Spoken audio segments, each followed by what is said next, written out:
नाज़रीन, women health TV और doctor Samiya Akhtar की तरफ से आपको खुशामदीद। आज हम इस चैनल पे इस सीरीज़ का चौथा एपिसोड करने जा रहे हैं। जैसा कि आपको मालूम है कि इससे पहले मैंने आपको जनरल इन्फॉर्मेशन दी, फिर मैंने आपको ये बताया कि प्रेगनेंसी होने का निज़ाम कैसे चलता है, और उसके बाद जो प्रेगनेंसी में चंद चीज़ें ख़वातीन को तंग करती हैं, माइनर से सिम्टम्स होते हैं और जिनके बारे में उनकी मालूमात होनी चाहिए, वो बयान की। आज हम उसी सिलसिले को थोड़ा सा आगे बढ़ाते हैं और लाइफ की और मुख्तलिफ़ चीज़ों के बारे में, प्रेगनेंसी के दौरान, हमल के दौरान क्या करना चाहिए, वो मैं आज आपको बताना चाहूँगा। सबसे पहले तो रेस्ट है। अक्सर लोगों को ये मालूम नहीं होता कि प्रेगनेंसी में कितना बेड रेस्ट करना है। अब जो मैं आपको बता रहा हूँ वो मैं एक नॉर्मल प्रेगनेंसी का बता रहा हूँ।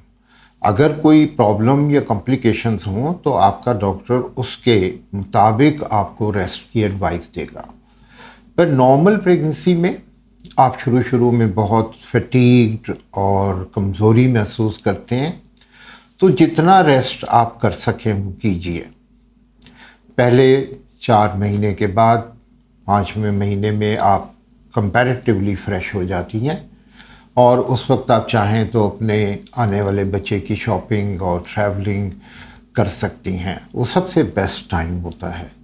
जैसे जैसे हमल आगे बढ़ता है तो थकावट फिर ज़्यादा होने लग जाती है। मेरा आपके लिए मशवरा है कि कोई भी काम या किसी भी एक्टिविटी में जब आप थकावट महसूस करें तो प्लीज़ लेट जाइए, आराम कीजिए, अपनी नींद पूरी कर लीजिए, या कोई और एक्टिविटी जैसे कोई किताब पढ़ना है या टीवी वॉच करना है। इसके साथ ही मैं उन ख़वातीन के बारे में कुछ कहना चाहूँगा जो काम करती हैं, जो जॉब करती हैं। अगर आपका जॉब बहुत मशक्क़त वाला है तो प्लीज़ अपनी ड्यूटी चेंज करवा लीजिए। अगर आपको बड़े लंबे अरसे के लिए खड़ा रहना पड़ता है तो फिर भी अपने एम्प्लॉयर से रिक्वेस्ट कीजिए कि आपकी ड्यूटी चेंज कर दी जाए। दूसरा कि जॉब के दौरान जब भी आप थकावट या ड्रेन्ड महसूस करें तो 15 से 20 मिनट का रेस्ट आपको दोबारा से फ्रेश कर देगा। सो रेस्ट और काम के बारे में ये इन्फॉर्मेशन आपके पास होनी चाहिए। एक और चीज़ जो अक्सर लोग पूछते हैं वो ट्रैवलिंग है। वो वरी करते हैं कि ट्रैवल करने से शायद प्रेगनेंसी को कोई नुकसान ना हो। जनरली स्पीकिंग सफ़र करना प्रेगनेंसी में सेफ़ होता है। चंद चीज़ें हैं, जैसे कि आपको अगर बहुत ही टूटी फूटी सड़क पे सफ़र करना पड़ता है तो कोशिश कीजिए कि कम से कम जंप्स लगें। अगर कोई लॉन्ग हॉल ट्रैवल है, जैसे आपने मुल्तान से लाहौर जाना है, तो रास्ते में हर घंटे 2-1.5 घंटे के बाद रुक के 5-10 मिनट का रेस्ट ज़रूर ले लीजिए और बाहर निकल के थोड़ा सा चल लीजिए ताकि आपकी टांगों में ब्लड वगैरह पूल ना हो। एयर ट्रैवल का जहाँ तक ताल्लुक़ है, आजकल सब जहाज़ प्रेशराइज्ड कैबिन वाले होते हैं, तो आप सेफली उसमें ट्रैवल कर सकती हैं। आपके डॉक्टर की तरफ से आपकी ट्रैवलिंग पे कोई किसी किस्म की पाबंदी नहीं है, लेकिन एयरलाइंस ने अपने कुछ असूल बनाए होते हैं और मेरा मशवरा ये है कि ट्रैवल करने से पहले जिस एयरलाइन से आप सफ़र करना चाह रही हैं उनसे ज़रूर पूछ लीजिए कि किस हफ्ते तक आपको ट्रैवल करने की इजाज़त है, और अपने डॉक्टर से एक लेटर भी ले लीजिए कि आपकी प्रेगनेंसी नॉर्मल जा रही है और कोई कॉम्प्लिकेशन नहीं है। इस तरह आप इंटरनेशनल ट्रैवल भी कर सकती हैं। एक और चीज़ जिसके बारे में पूछा जाता है,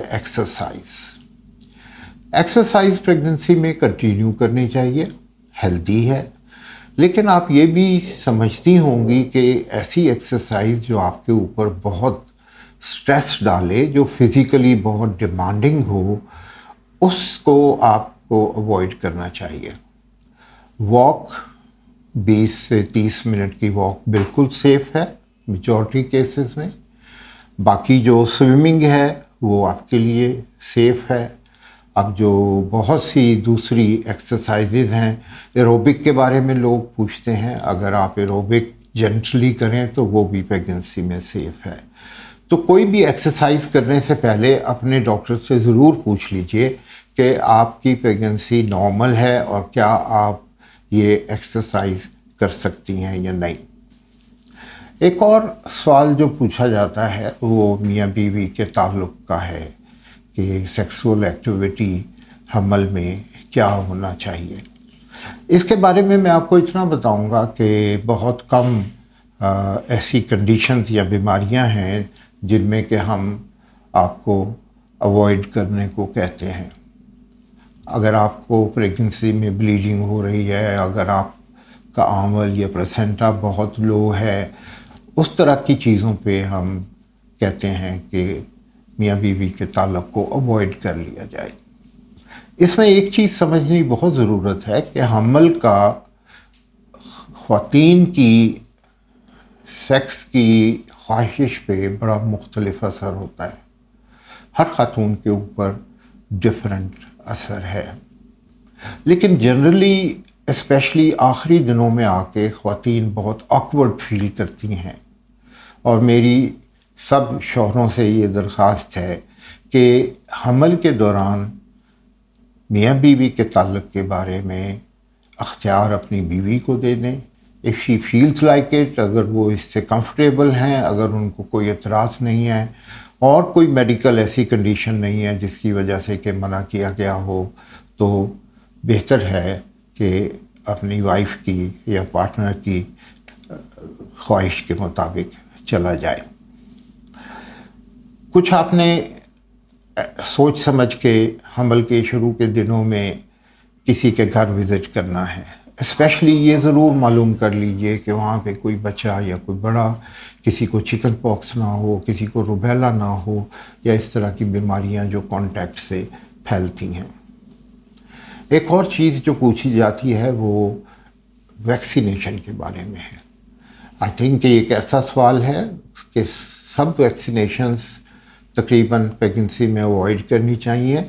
कुछ हैं जो दी जा सकती हैं, लेकिन उसके लिए आपको अपने डॉक्टर से कांटेक्ट करना पड़ेगा कि कौन सी आप वैक्सीन लेना चाह रही हैं, क्यों लेना चाह रही हैं, और क्या इसका कोई बच्चे पे असर तो नहीं होगा। तो ये तो चंद लाइफस्टाइल से कंसर्न चीज़ें थीं जिनके बारे में मैंने आज आपको इन्फॉर्मेशन दी है। जब आपको मालूम होता है कि आप हमल से हैं, तो आपको कैसे मालूम होगा कि आपकी डिलीवरी की डेट क्या है। ये अब एक बहुत इम्पॉर्टेंट सेगमेंट है जिसके बारे में मैं ब्रीफली आपको बताऊंगा। हमारी जो कल्चर है या जो हमारी बुज़ुर्ग ख़वातीन हैं, आज तक वो हमल को महीनों में गिनती आई हैं और वो उस महीने से शुरू करती हैं जिस महीने आपका पीरियड नहीं आया, मिस हुआ। अगर जनवरी की 20 तारीख को आपको पीरियड आना था और नहीं आया, तो वो जनवरी से महीना गिनेंगी और ये कहा जाता है कि हमल 9 महीने का है। साइंसी तौर पे ये देखा गया है कि अगर हमल को हम हफ्तों में गिने तो वो ज़्यादा एक्यूरेट है। एक इंसानी हमल 280 दिन का होता है, नॉर्मल हमल, और उसको अगर आप 7 पे डिवाइड करें तो 40 हफ्ते बनते हैं। तो आपका हमल एक्चुअली 40 हफ्ते का होता है। अब ये 40 हफ्ते गिनना कब शुरू होता है, ये एक पॉइंट है जो आपको गौर से समझना है। गो के जनरल पब्लिक उस वक्त महीने गिनती है जब पीरियड ना आए, लेकिन साइंस में या डॉक्टरी ज़बान में कह लें कि हम उस वक्त से टाइम गिनना शुरू करते हैं जो आखिरी पीरियड आपको आया था, क्योंकि वो एक शॉर्ट डेट है, उससे हम 40 हफ्ते गिनते हैं। तो अगर आपको आखिरी पीरियड 20 दिसंबर को आया था और 20 जनवरी को नहीं आया, तो आप जो ड्यूरेशन या प्रेगनेंसी के हफ्ते हैं वो 20 दिसंबर से गिनेंगी। और इस तरह आपका हमल 40 हफ्ते का होगा। जब आपको अपने आखिरी पीरियड की डेट मालूम हो तो मैं आपको बड़ा आसान तरीका बता देता हूँ कि आप डिलीवरी की डेट कैलकुलेट कर सकती हैं। उस आखिरी पीरियड की डेट में 9 महीने जमा कीजिए और फिर उसमें 7 दिन जमा कर दीजिए। ये आपकी एक्सपेक्टेड डिलीवरी की डेट होगी। एक और चीज़ जो यहाँ पे मैं आपको कहूँगा कि बहुत अहम है, वो ये है कि जब भी आप प्रेगनेंसी के लिए ट्राई कर रही हों तो अपने पीरियड्स की डेट को ज़रूर कहीं लिख लिया करें। इस तरह जब कोई पीरियड नहीं आएगा और आपका टेस्ट पॉजिटिव होगा तो आपको पता होगा कि पिछला पीरियड किस डेट को आया था। ये बहुत ज़रूरी है क्योंकि वहाँ से आपके बच्चे के हफ्ते और लाइफ की आगे डेवलपमेंट रहम के अंदर सारी रिकॉर्ड की जाएगी। इस डेट का मालूम होना प्रेगनेंसी की मॉनिटरिंग और आपकी केयर के लिए बहुत ज़रूरी है। सो प्लीज़ इसको हमेशा याद रखें कि हमल होने से पहले आपका आखिरी पीरियड कब आया था। उसको हम कहते हैं LMP, लास्ट मेंस्ट्रुअल पीरियड, और जो डिलीवरी की डेट है वो EDD, estimated date of delivery. ये जो डिलीवरी की डेट है सब लोग उस पर डिलीवर नहीं करते, मेजॉरिटी उससे 2 हफ्ते पहले जो है वो डिलीवरी हो जाती है। तो ये बात भी अपने जहन में रखिएगा। आई थिंक कि आज के लिए इतनी ही इन्फॉर्मेशन काफ़ी हैं। मैं आपसे एक रिक्वेस्ट करना चाहूँगा कि आप रोज़ टीवी पे देखती होंगी कराची में या दूसरे शहरों में कितना गंद कूड़ा करकट पाया जाता है। इतना है कि उसको उठाना भी एक इशू बना हुआ है। सब लोग उसके उठाने की तो बात करते हैं, लेकिन मैं ये कहूँगा कि वो कूड़ा करकट आता कहाँ से है। यहाँ पे आप ख़वातीन से मेरी रिक्वेस्ट है कि घर को तो आप साफ़ सुथरा रखती हैं, लेकिन जो कुछ इकट्ठा होता है उसको बाहर गली में ना फेंकें। कोई सिस्टम कर लें अपने घर ही, कोई एक बड़ा सा कोई चीज़, बर्तन प्लास्टिक की कोई बाल्टी ले लें, उसके अंदर डालते रहें, उसको ढक के रखें और एक इंतज़ाम कर लीजिए किसी तरह हर 2-3 दिन के बाद कोई उसको उठा के ले जाए और प्रॉपर जगह पे उसको फेंकाएं। इस तरह आपकी सफाई भी रहेगी, सेहत भी अच्छी रहेगी, इन्फेक्शंस भी नहीं होंगी और हम एज अ सोसाइटी एक सफाई पसंद सोसाइटी के तौर पे गिने जाएंगे और ये कूड़ा इकट्ठा नहीं होगा, जगह जगह आपको नज़र नहीं आएगा। सो इस बात पे प्लीज़ ज़रूर तवज्जो दीजिएगा। मैं आपका बहुत शुक्रगुज़ार हूँ। बहुत से दोस्तों ने इन एपिसोड्स को पसंद किया है, उसको सब्सक्राइब किया है और बेल आइकन को दबाया है।